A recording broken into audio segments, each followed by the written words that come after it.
श्री स्वामी समर्थ. हर हर महादेव.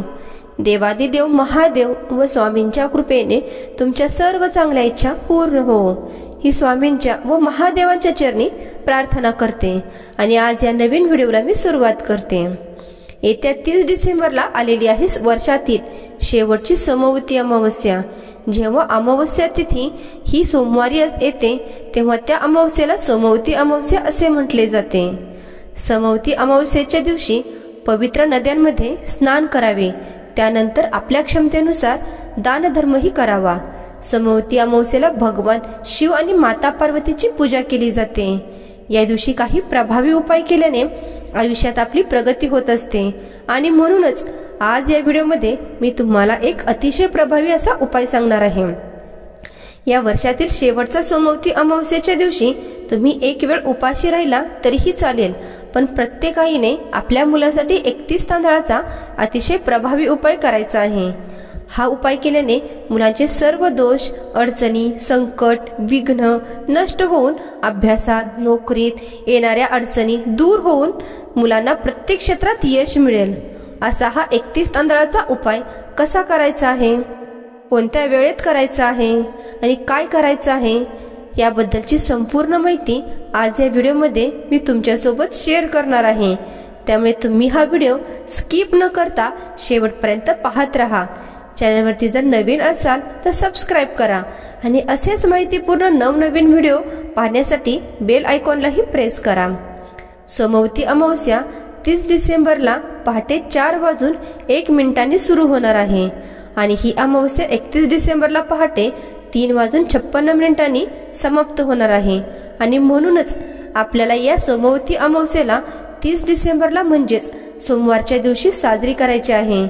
या दिवशी आपल्याला माता लक्ष्मी सोबतच भगवान शिवशंकर आणि माता पार्वती यांची पूजा करायची आहे, जेणेकरून जीवनात सुख, शांती आणि समृद्धी ही कायम येईल. अमावस्येच्या दिवशी आपण काही प्रभावी उपाय जर केले तर त्या उपायांचा आपल्याला खूप पटकन आणि निश्चित फळ प्राप्त होते आणि म्हणूनच या दिवशी करण्याचे अनेक उपाय जे आहे तर ते सांगितलेही जातात. आज व्हिडिओमध्ये मी तुम्हाला मुलांसाठी 31 तांदळाचा जो उपाय सांगणार आहे तर हा उपाय तुम्ही 31 डिसेंबरला दिवसभरामध्ये कधीही करू शकता.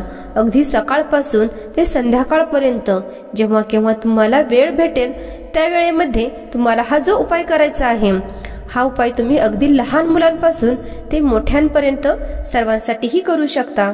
मुलं आणि मुली या दोघांसाठीही तुम्हाला जो हा उपाय आहे तर तो करायचा आहे.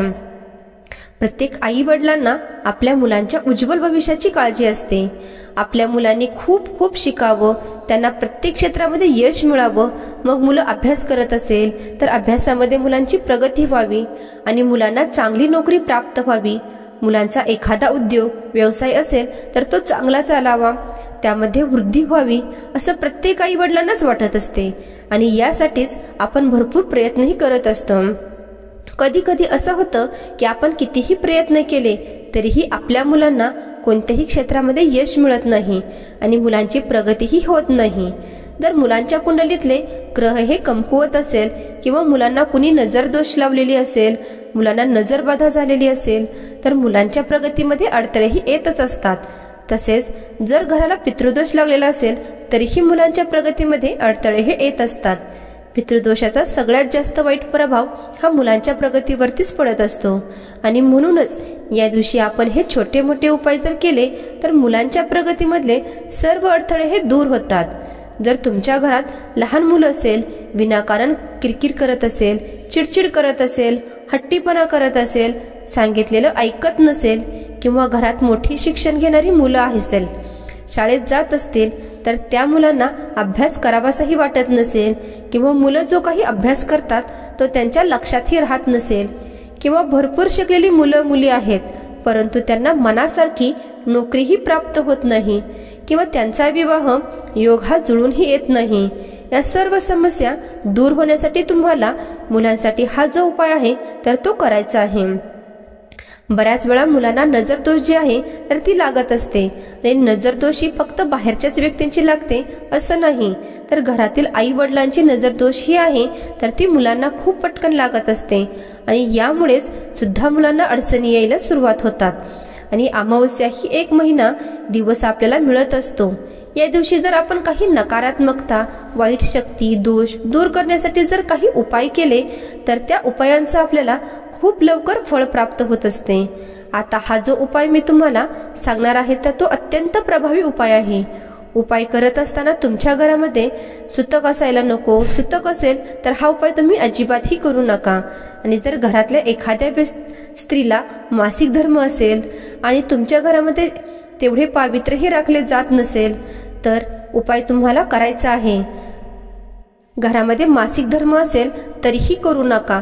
म्हणजेच या उपायासाठी आपण ज्या वस्तू वापरणार आहेत तर त्या वस्तूंचा ज्या स्त्रीला मासिक धर्म आहे तर तिने हात लावायचा नसतो किंवा तिची सावली त्या वस्तूवरती पडलेली नसावी, त्याची तुम्हाला विशेष काळजी घ्यायची आहे।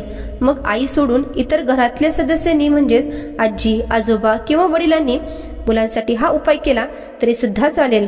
हा उपाय करण्यासाठी तुम्हाला सकाळी लवकर उठायचं आहे। उठून तुम्हाला स्वच्छ स्नान करायचं आहे। अंघोळीच्या पाण्यामध्ये तुम्हाला थोडंसं गंगाजल आणि चिमूटभर काळे तिळही टाकायचे आहेत, त्यामुळे पितृदोषाचा त्रास हा कमी होतो। स्वच्छ स्नान करून झाले की आपल्याला देवघरातील देवांची पूजा अर्चा करूनही घ्यायची आहे। सांगितल्याप्रमाणेच लक्ष्मी सोबतच आपल्याला भगवान शिव आणि माता पार्वती यांची देखील पूजा करायची आहे। यानंतर हा जो उपाय मी तुम्हाला सांगणार आहे तर हा उपाय तुम्ही मंदिरामध्ये जाऊन सुद्धा करू शकता किंवा तुम्हाला शक्य नसेल तर तुम्ही घरच्या घरी देखील ही हा उपाय करू शकता। उपाय करण्यासाठी तुम्हाला 31 तांदूळच लागणार आहेत। तांदूळ घेताना चांगलेच घ्यायचे आहेत। कुठेही तुटलेले, खराब झालेले, काळे पडलेले असे तांदूळ घेऊ नका। 31 अखंड तांदूळ तुम्हालाच घ्यायचे आहेत। एका तांब्याचा कलशही घ्यायचा आहे। कलशामध्ये स्वच्छ पिण्याचं पाणी भरायचं आहे।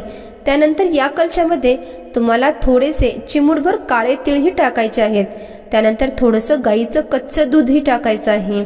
या 31 तांदळांसोबतच तुम्हाला 31 बेलपत्र सुद्धा घ्यायचे आहेत। या सर्व वस्तू घेऊन तुम्हाला तुमच्या घराजवळ असणाऱ्या महादेवाच्या मंदिरातही जायचं आहे।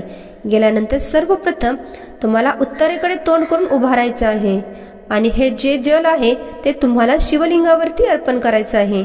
तुम्ही खाली बसून अर्पण केलं तरीही चालेल। यानंतर तुम्हाला काय करायचं आहे तर ते शिवलिंगाजवळ उत्तरेकडे तोंड करून बसायचं आहे। यानंतर आपल्याला 1 बेलपत्र घ्यायचं आहे। बेलपत्रावरती तुम्हाला 1 तांदळाचा दाणाही ठेवायचा आहे आणि त्यानंतर ओम नमः शिवाय असं म्हणायचं आहे आणि शिवलिंगावरती तुम्हाला अर्पण करायचं आहे। यानंतर दुसरं बेलपत्र घ्यायचं आहे। दुसऱ्या बेलपत्रावरती सुद्धा दुसरा तांदूळ ठेवायचा आहे आणि ओम नमः शिवाय असं म्हणून तुम्हाला शिवलिंगावरतीच अर्पण करायचं आहे। असं तुम्हाला 1 ते 31 बेलपत्र तुम्हाला शिवलिंगावरती अर्पण करायचे आहेत। आणि यानंतर दोन्ही हात जोडून तुम्हाला मुलांच्या प्रगतीसाठी, मुलांचे सर्व दोष, संकट, अडचणी दूर होण्यासाठी तुम्हाला प्रार्थनाही करायची आहे। आणि हा उपाय करून तुम्हाला घरी यायचं आहे। तुमची मुलं मोठी असेल, मुलांच्या हातून तुम्ही हा उपाय करून घ्या। तसेच तुमची मुलं बाहेरगावी शिकायला असेल तर आई वडिलांनी मुलांसाठी हा उपाय केला तरी सुद्धा चालेल। आता घरच्या घरी हा उपाय तुम्हाला करायचा असेल तर काय करायचं आहे तर तुमच्या घरी जे पण कोणतेही झाड लावलं असेल तर त्या झाडाच्या मातीमध्ये थोडंसं पाणी टाकायचं, थोडीशी माती ओली करायची आणि त्या मातीचा तुम्हाला 1 शिवलिंग बनवायचं आहे। फक्त लिंग बनवलं तरीही चालेल, जलाधरी वगैरे तुम्हाला बनवण्याची गरजही नाही।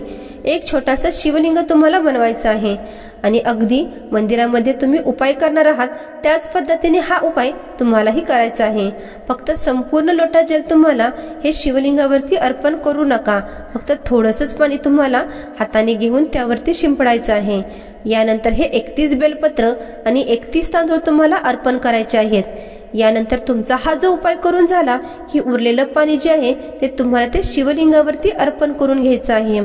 शिवलिंग मोडून गेलं तरी सुद्धा चालेल, काहीही हरकत नाही। उपाय करून झाल्यानंतर तुम्ही हे जल अवश्य अर्पण करायचं आहे, कारण असं शिवलिंग जे आहे तर ते जास्त वेळही ठेवलं जात नाही। म्हणून आपल्याला उपाय करून झाला की त्यावरती 1 लोटा जल अर्पण करायचं आहे। तर अशा पद्धतीने हा 31 तांदळाचा उपाय प्रत्येकाने आपल्या मुलासाठी नक्की करा, जेणेकरून येणारे वर्ष हे मुलांना सुखाचं, आनंदाचंही जाईल। मुलांच्या सर्व इच्छा, मनोकामना पूर्ण होतील। व्हिडिओ तुम्हाला आवडला असेल तर लाईक करा। चॅनलवरती जर नवीन असाल तर आपल्या स्वामी संदेश वास्तू टिप्स या चॅनलला सबस्क्राईब करा आणि कमेंट बॉक्समध्ये श्री स्वामी समर्थ हर हर महादेव लिहायलाही विसरू नका। श्री स्वामी समर्थ हर हर महादेव।